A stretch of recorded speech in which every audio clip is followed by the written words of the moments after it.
thought today was going to be boring. I'll hang you from your entrails. Kill this bat. It's over.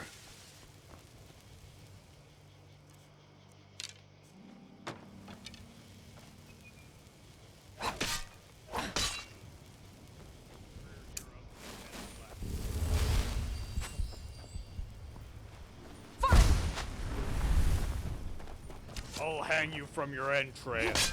Screw this, I'm out. It's over.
Oh no, please go. Don't bring up that memory. Ugh, I can't go back. It makes me sick what happened there. I need to get rid of this spawn in me. If you really want to help, then you can do that by helping the witch. She's the one who will bereave me of this omen that was thrust upon me.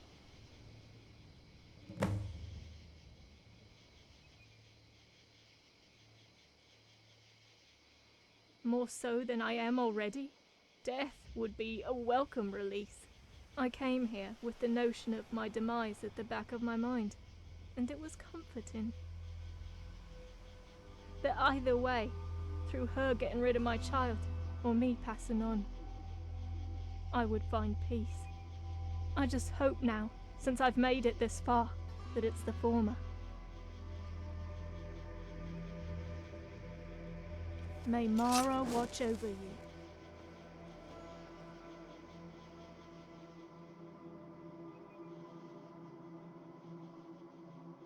I desire to be a mother.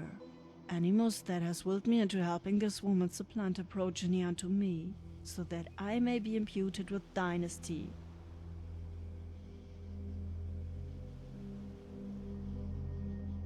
Maybe you have not seen, but you're in a tale of mothers. Mothers are weaving stories in every stride you take.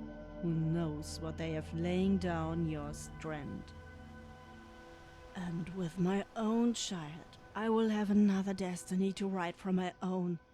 A fate that will leave red the world in its spill.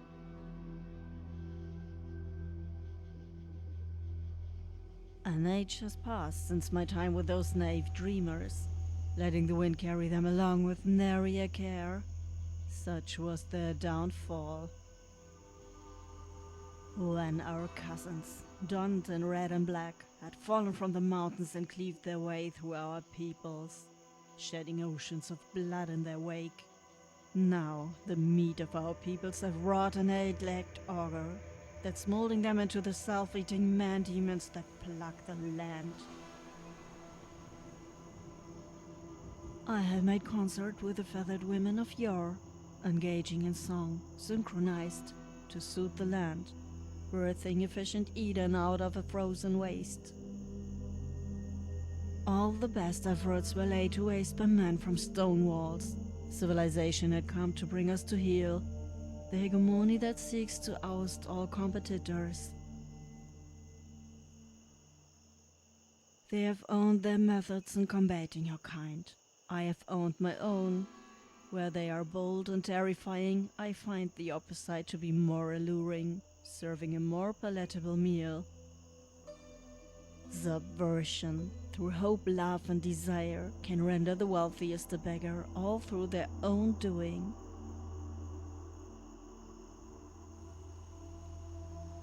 Spells, the pretense of wonder drawn by parodies dressed in well-made cloth. I divulge in the dance that melts one world to another. Through these dances our bodies as flesh transposed with magic summoned from a raging stream of arcane noise, spilling forth from every orifice and every end of the form. You manifest desire and become a beacon of dreams, not only of your own, but those of 1,000 shrieking souls seeking your body as an outlet. Pragmatic are the civilized. If you want a change in destiny, bring me flesh. That would serve some utility to those who just want results, yes? The skin of those you wish to mimic, and I'll graft it onto your shape. A new identity will be birthed. Only the flesh. The mind is not of the same clay, so may find itself anchored to the past, despite best intentions. Though the body can open rooms of the mind where they were once locked, pleasure and pain being the first doors to loosen, alleviating or exaggerating the carnal. But your deeper self, how you move and how you react, your trauma and your pleasures from the past, these will stay. I find humor in the desperation of the civilized to escape their fates. One would think such a privileged lifestyle should beg docility, content with your luxuries. Yet the deluge of souls who come for my services attest to a different world. Once such recent arrival was a demon of translucent red, smacked of all the despairs of your society. His every fiber rebelled against the rigid hierarchy of your world and sought escape. Throwing vestiges of most regal flesh to my feet, I went to work, sewing and tearing where I needed. This man willed himself into a prince, and I had helped him on his path. Now the winds grow fierce, and the storm clouds gather. Monster will taste vengeance in its waning. Death bell to soothe the pulse, nine root to sear the soul, and ectoplasm to deprive that poor child of the flesh, and have it be ethereal. With these the seed can be carried from its mother's soil, without too much anguish for either.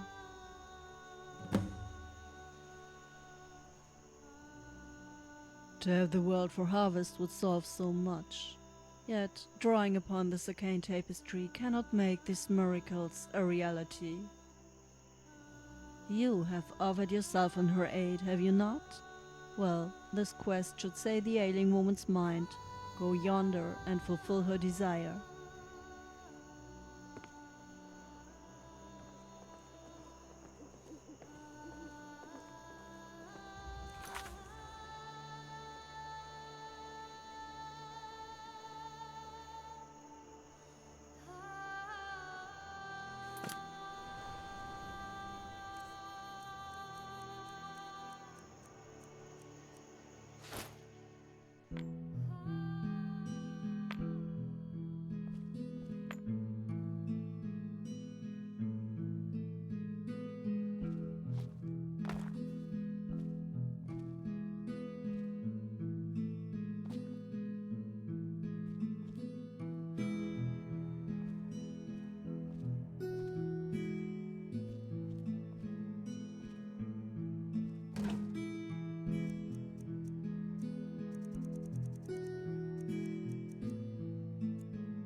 And so the soon-to-be will never be. This child will be yanked from the mother's bosom. Better today than to leave it destitute and unloved tomorrow. Poor soul, to not even have the love of your mother. Nature does weave the saddest tales, doesn't it? Enough time has been wasted in idle thought. Now comes the time for the visual result of our dilemma.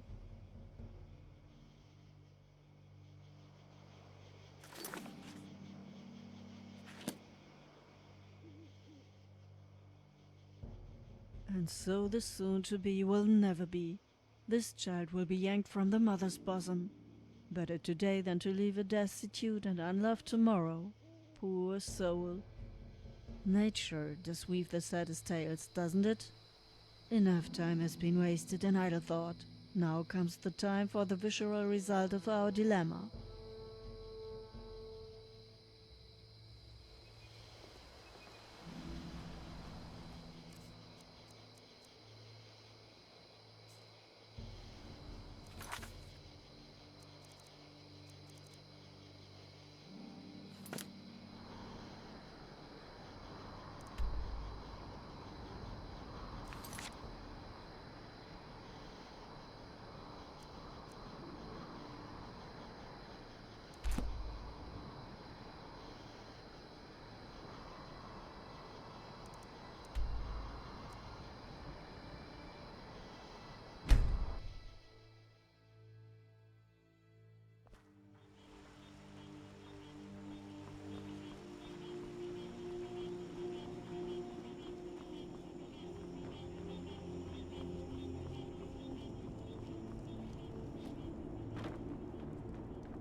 Great work at the outpost. You found an ally in the Empire. Sounds grisly and very dangerous. Does she really have all her faculties together, I wonder? What were these ingredients? Deathbell? Wait. By Alessia's Majesty, that's a damn recipe for poison. One of the first things we learned to avoid on the field.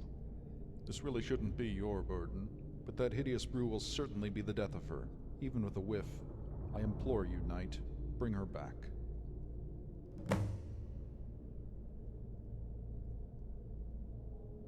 Having spent many days with nary a peep in the Reach, I've divulged in some research. To best prepare, of prominence are the witches, with their hag-raven superiors becoming something akin to generals, given such responsibility, which mostly take the form of the ice sorcery you may. Her name is Zanalata, supposedly. She seldom travels from her lair and is known to make trespassers vanish if they stray too close. However, some are granted the privilege of her presence. For whatever reason, we're not sure. I wouldn't be surprised if such fortunate agents are being weaved into a grander plot by the witch. If there's ever a person you shouldn't trust, it's a witch. Just be careful within her domain.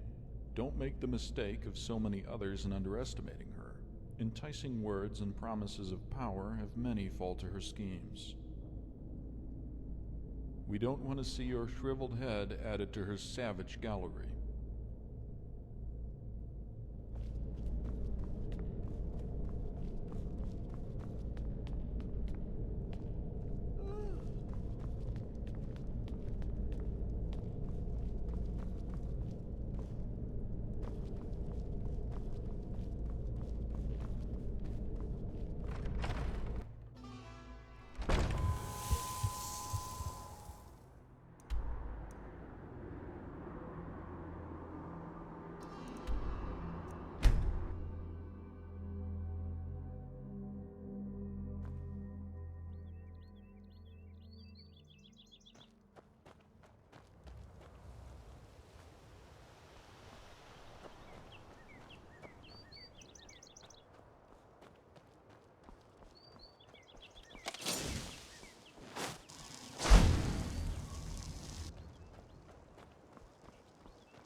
Speak with the witch, Knight. She'll know what to do.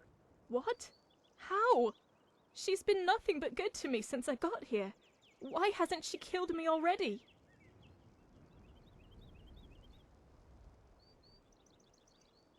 You're telling the truth, aren't you? I saw her using some death bell, and I sure know that's not something you want in your body. Well, if I can't get rid of it any other way, I may as well die, right?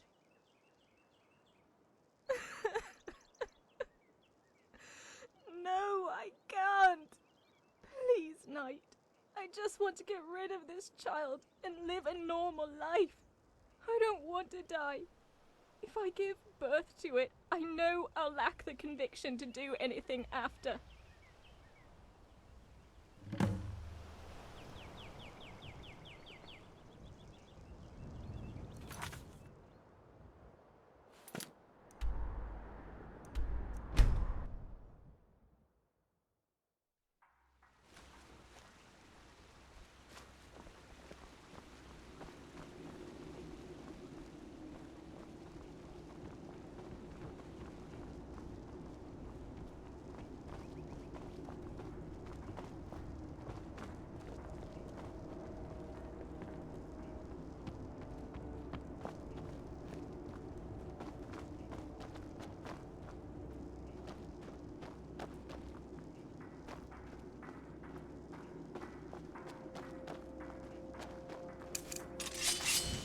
Hello?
Doing your part for the Empire?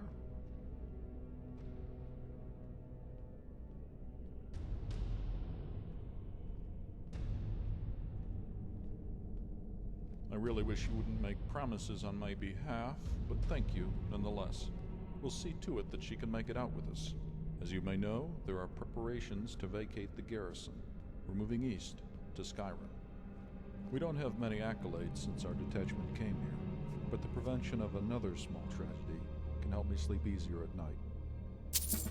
Go with grace.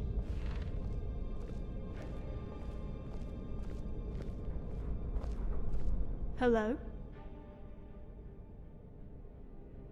When we were young, my sisters and I used to play as witches, pretending to curse those who annoyed us, and having our first taste of fashion with the rugs. We made for a fearsome crew. Then, as each one of us began to bleed and became women, those days of play became the past. But did I ever stop thinking about witches? No, not for a second. They were the most enticing people I could think of. Something so alluring about their lifestyle, to have your own agency, to battle back the advances of men. You could forge your own destiny with spells that can shatter any chain or blade. Even thinking about that life gave me some small power, however fleeting. The thoughts subsided when I was deep into marriage and adult life. Dreams normally tend to give way to silence, a daily grind until the grave. But since the sacking of Deepcrag, it rekindled my dreams of escape, and the witches were on the forefront of my mind. I scoured the tomes and spoke to all the Imperials I could find. I pieced together everything until I happened upon the whereabouts of her location from a single incident report. Yes, a very large one. My parents had a lot of girls, too many for my father. must have burned through his heart knowing he never had a son. And he loathed every moment of our presence. He called it a curse, that his name would never continue. Girls don't continue family names, don't you know? We get the names of our husbands, tying us to another family while abandoning our own. Mother had fallen dreadfully ill upon her 12th child. Never saw it through. My sister came too early, and my mother's body couldn't bear it. My father regressed further into himself, lamenting the fact that his family's name was dead, and made sure to remind us that we were the cause. When he married us off, it was both the best thing I could think of, and the worst. Being outside, in new places, and forming new relationships, all things denied when I was with him. He had to make sure I was chaste before the wedding, lest I disappoint my suitor. No. And with this child, gods, he'd rip it straight out of me and would make sure to bury me in some far-flung ditch somewhere, so I wouldn't ruin his name further. He hates the orcs more than any man. I couldn't imagine telling him of my condition. We haven't spoken, nor have I had any intention to do so. Only 2 of them arrived at my wedding, and hurried themselves off when the ceremony was over, staying only to smuggle ale from the festivities and to chug it all in whatever sty they were holding. We didn't get along much regardless. Most of my sisters were in the presence of whores, sleeping nights in the brothels instead of home. The most beautiful of us had married off into some family of some cousin of some noble. The most unfortunate of us was murdered by a wretch in those very whorehouses I sought never to find myself in. It was short-lived. My husband had been sent as a tailor for military camps around Evermore, finally staying our feet in Deep Crag. And you know how that story ended. Never knew marriage could be so loveless. Not even a flicker of passion between us, such as the fruit of a hastily cobbled arrangement for my father's coffers. I wish I were a better woman, and I could tell you I'm heartbroken knowing of my husband's death, but I just can't. The moments I did have with him had waned my dreams. To think of such misery until my death, I may as well have been dead already. A farce marriage, a hollow bond. Maybe all of this is retribution for my coldness towards him? This child is the weight I must carry for my sins. May Mara watch over you.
The mother took it. Keeps it in her sacks. The venom is in my veins. I can't breathe.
was everywhere.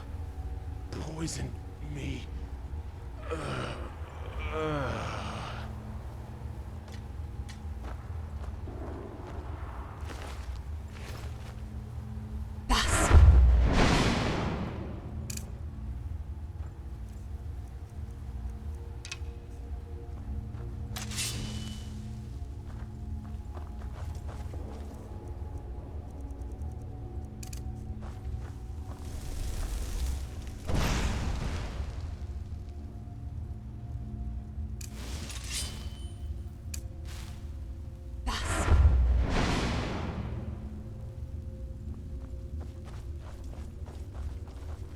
The challenger is near!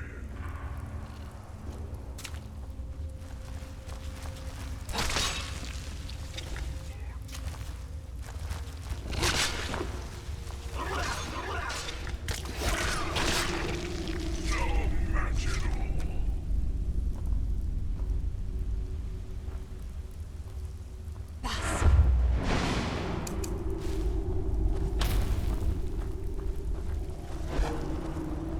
The challenger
challenger is near!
challenger is near. One escapes.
Step aside. We were fervent about retrieving this tool, but we don't have to deal with the danger on top of all the other. And of course, compensation for your results.